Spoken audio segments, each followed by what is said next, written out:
Nashville Hot Chicken is a dish best served with spite.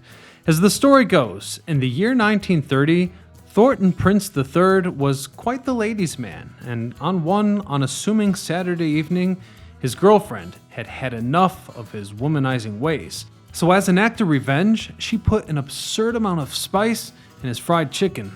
And this is what turned out to be that famous Nashville-style hot chicken.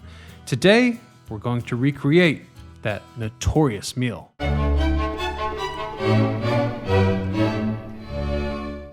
Thornton liked the dish so much that by the mid-decade, he and his brother had created their own version of the recipe and opened the BBQ Chicken Shack Cafe, apparently making a fortune in the process. Let's start with cayenne pepper. If cayenne pepper wasn't enough, she also added some hot sauce. And then of course black pepper and 3 eggs to combine it better.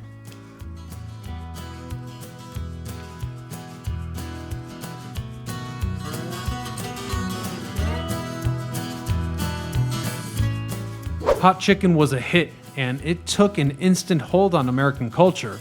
Although similar dishes had existed in African American communities for generations, Prince's Hot Chicken Shack brought hot chicken to the mainstream. Chili powder, sweet pepper, 2 big tablespoons of cayenne pepper, 2 tablespoons of brown sugar, some garlic powder, and salt.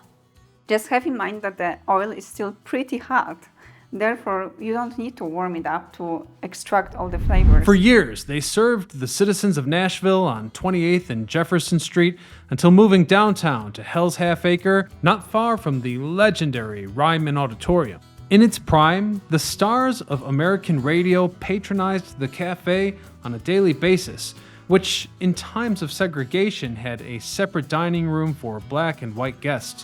When Thornton Prince died, his brother Will took over.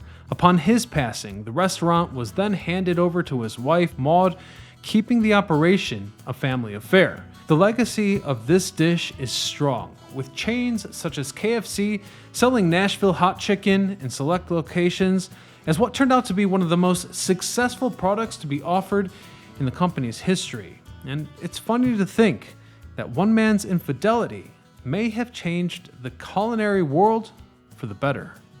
Ryan is not here, and let's just say that if he tries it and he thinks that it's delicious, then he's in trouble, okay? So this is what men would eat in the 1930s after a evening of enjoyment, extracurriculars, if you will. I would say that rather when he was in trouble. Okay, well, these are tastes that I don't know, so. Would you like to try? Absolutely. Okay. All right, well, this looks like KFC, but much, much better. Okay. The chicken is crispy, the color is beautiful, very vibrant. And all that's left is to give it a try. Mm-hmm.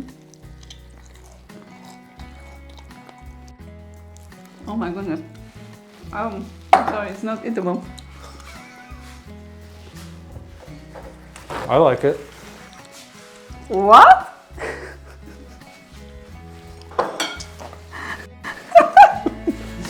Ladies and gentlemen, thank you for watching. Hit that subscribe button.